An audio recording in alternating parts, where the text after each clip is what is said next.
ओम नमः शिवाय। नमस्कार दोस्तों, आप समस्त श्रोतागण का आपके YouTube चैनल जीवन अमृत पर हार्दिक अभिनंदन है। भगवान भोलेनाथ और माता गौरा का आशीर्वाद आप समस्त श्रोतागणों पर बना रहे।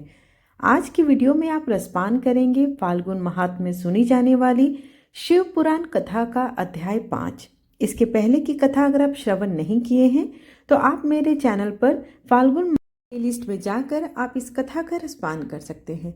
चूंकि ये कथा पिछली श्रृंखला से जुड़ी हुई है तो आप इसका पाठ का श्रवण करने के बाद उसे अवश्य सुने, जिससे आपको ये कथा संपूर्ण पता चलेगी। आप सबसे केवल एक ही अनुरोध है कि कथा संपूर्ण सुने और कमेंट बॉक्स में दिल से जय माता पार्वती हर हर महादेव अवश्य लिखें। सूत जी बोले, सौनक, एक दिन चंचुला आनंद में मग्न उमा देवी के पास गई और दोनों हाथ जोड़कर उनकी स्तुति करने लगी। चंचुला बोली, हे गिरिराज नंदिनी स्कंद माता उमा, आप सभी मनुष्यों एवं देवताओं द्वारा पूज्य तथा समस्त सुखों को देने वाली है। आप शंभु प्रिया है, आप ही सगुना और निर्गुणा है। हे सच्चिदानंद स्वरूपिणी, आप ही प्रकृति की पोषक है। हे माता, आप ही संसार की सृष्टि, पालन और संहार करने वाली है। आप ही ब्रह्मा, विष्णु और महेश को उत्तम प्रतिष्ठा देने वाली परम शक्ति है। सूत जी कहते हैं, सौनक, सदगति प्राप्त चंचुला ने इस प्रकार देवी की स्तुति कर उन्हें शांत हो गई। उसकी आंखों में प्रेम के आंसू मड़ाए। तब शंकर प्रिया भक्त वत्सला उमा देवी ने बड़े प्रेम से चंचुला को चुप कराते हुए कहा, सखी चंचुला, मैं तुम्हारी स्तुति से प्रसन्न हूँ। बोलो, क्या वह मांगती हो? चंचुला बोली, हे गिरिराज कुमारी, मेरे पति बिंदु इस समय कहाँ हैं? उनकी कैसी गति हुई है?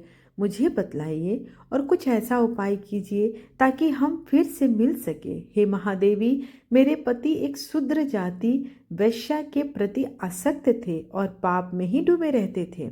गिरिजा बोली, बेटी, तुम्हारा पति बिदुंग बड़ा पापी था, उसका अंत बड़ा भयानक हुआ। वैश्या का उपभोग करने के कारण वह मूर्ख नरक में अनेक वर्षों तक अनेक प्रकार के दुख भोग कर अब शेष पाप को भोगने के लिए विंध्य पर्वत पर पिशाच की योनि में जी रहा है। वह दुष्ट वहीं वायु पीकर रहता है और सब प्रकार के कष्ट सहता है। सूत जी कहते हैं, सौनक, गौरी देवी की यह बात सुनकर चंचुला अत्यंत दुखी हो गई। फिर मन को किसी तरह स्थिर करती हुई दुखी हृदय से माँ गौरी से उसने एक बार फिर पूछा, हे महादेवी, मुझ पर कृपा कीजिए और मेरे पापी पति का कब उद्धार होगा, किस प्रकार से होगा, वह बता दीजिए। गौरी देवी ने कहा, यदि तुम्हारा पति बिंदु शिव पुराण की पुण्यमयी उत्तम कथा सुन ले तो वह इस दुर्गति को पार करके उत्तम गति का भागी हो सकता है। अमृत के समान मधुर गौरी देवी का यह वचन सुनकर चंचुला ने दोनों हाथ जोड़कर मस्तक झुकाकर उन्हें बारंबार प्रणाम किया तथा प्रार्थना की कि मेरे पति को शिव पुराण सुनाने की व्यवस्था कीजिए। ब्राह्मण पत्नी चंचुला के बार बार प्रार्थना करने पर शिव प्रिया गौरी देवी ने भगवान शिव की महिमा का गान करने वाले गंधर्व राज तुम्बुरो को बुलाकर कहा, तुम्बुरो, तुम्हारी भगवान शिव में प्रीति है। तुम मेरे मन की सभी बातें जानकर मेरे कार्यों को सिद्ध करते हो। तुम मेरी इस सखी के साथ विंध्य पर जाओ, वहाँ एक महाघोर और भयंकर पिशाच रहता है। पूर्व जन्म में वह पिशाच बिंदुक नामक ब्राह्मण मेरी इस सखी चंचुला का पति था। वह वैश्यगामी हो गया। उसने स्नान, संध्या आदि नित्य कर्म छोड़ दिए। क्रोध के कारण उसकी बुद्धि भ्रष्ट हो गई।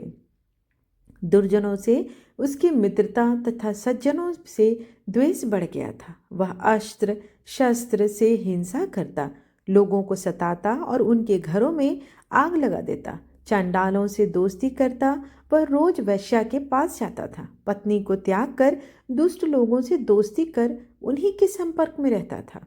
वह मृत्यु तक दुराचार में फंसा रहा। मृत्यु के बाद उसे पापियों के भोग स्थान यमपुर ले जाया गया। वहां घोर नरकों को सहकर इस समय वह विंध्य पर्वत पर पिशाच बनकर जी रहा है और पापों का फल भोग रहा है।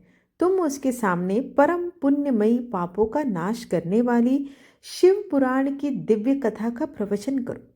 इस कथा को सुनने से उसका हृदय सभी पापों से मुक्त होकर शुद्ध हो जाएगा और वह प्रेत योनि से मुक्त हो जाएगा। दुर्गति से मुक्त होने पर उस बिंदुक नामक पिशाच को विमान पर बिठाकर तुम भगवान शिव के पास ले आना। सूत जी कहते हैं, शौनक, माँ उमा का आदेश पाकर गंधर्वराज तुम्बुरु प्रसन्नता पूर्वक अपने भाग्य की सराहना करते हुए चंचुला को साथ लेकर विमान से पिशाच के निवास स्थान विंध्य पर्वत गया। वहां पहुंचकर उसने उस विकराल आकृति वाले पिशाच को देखा। उसका शरीर विशाल था, उसकी ढोड़ी बड़ी थी। वह कभी हंसता, कभी रोता और कभी उछलता था। महाबली तुम्बुरों ने बिंदुक नामक पिशाच को पासों से बांध लिया। उसके पिशाच तुम्बुरों ने परम उत्तम शिव पुराण की अमृत कथा का गान शुरू किया। पहले विंध्येश्वर संहिता से लेकर 7वीं वायु संहिता तक शिव पुराण की कथा का स्पष्ट वर्णन किया।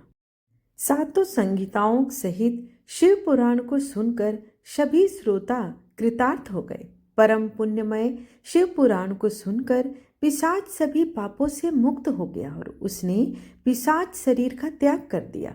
शीघ्र ही उसका रूप दिव्य हो गया, उसका शरीर गौर वर्ण का हो गया। शरीर पर श्वेत वस्त्र एवं पुरुषों के आभूषण आ गए। इस प्रकार दिव्य देहधारी होकर बिंदु अपनी पत्नी चंचुला के साथ स्वयं भी भगवान शिव का गुणगान करने लगा। उसे इस दिव्य रूप में देखकर सभी को बहुत आश्चर्य हुआ। उसका मन परम आनंद से परिपूर्ण हो गया। सभी भगवान महेश्वर के अद्भुत चरित्र को सुनकर कृतार्थ हो गए। उनका यशोगान करते हुए अपने अपने धाम को चले गए। बिंदुक अपनी पत्नी चंचुला के साथ विमान में बैठकर शिवपुरी की ओर चल दिया। महेश्वर के गुणों का गान करता हुआ बिंदुक अपनी पत्नी चंचुला और तुम्बुरों के साथ शीघ्र ही शिवधाम पहुंच गया। भगवान शिव व देवी पार्वती ने उसे अपना पार्षद बना लिया। दोनों पति पत्नी सुखपूर्वक भगवान महेश्वर एवं देवी गौरी के श्री चरणों में अविचल निवास पाकर धन्य हो गए। इस प्रकार शिव महापुराण का यह 5वां अध्याय यहीं पर समाप्त हुआ। आइए अब भगवान शिव की आरती करते हैं। जय शिव ओंकारा, भज शिव ओंकारा, ब्रह्मा विष्णु सदा शिव अर्धांगी धारा। जय शिव ओंकारा, एकानन चतुरानन पंचानन राजे, हंसासन गरुड़ासन वृषवाहन साजे। ओम जय शिव ओंकारा, दो भुज चार चतुर्भुज, 10 भुज अति सोहे, त्रिगुण रूप निरखते, त्रिभुवन जन मोहे।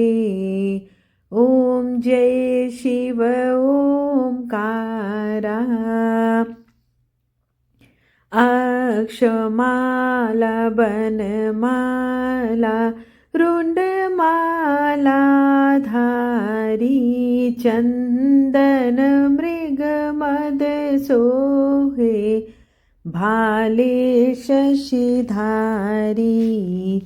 ओम जय शिव ओंकारा, श्वेतांबर पीतांबर, बाघंबर अंगे, सनकादिक गरुड़ादिक, भूतादिक संगे।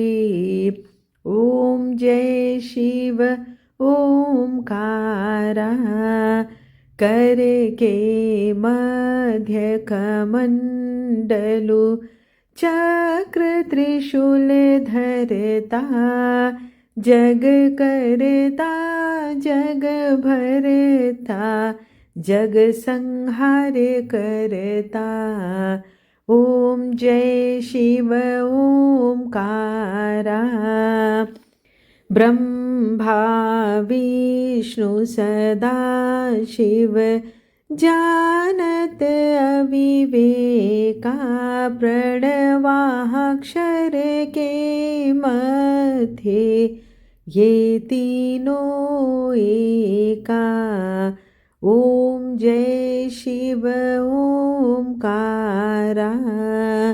त्रिगुण शिव जी की आरती जो कोई नर गावे। कहत शिवानंद स्वामी मन वांछित फल पावे। जय शिव ओमकारा। भज शिव ओमकारा। आशा करती हूँ कि आपको आज की वीडियो अच्छी लगी हो। वीडियो अच्छी लगे तो एक लाइक अवश्य करें और कमेंट बॉक्स में हर हर महादेव लिखने में कोई कंजूसी ना करें। धन्यवाद।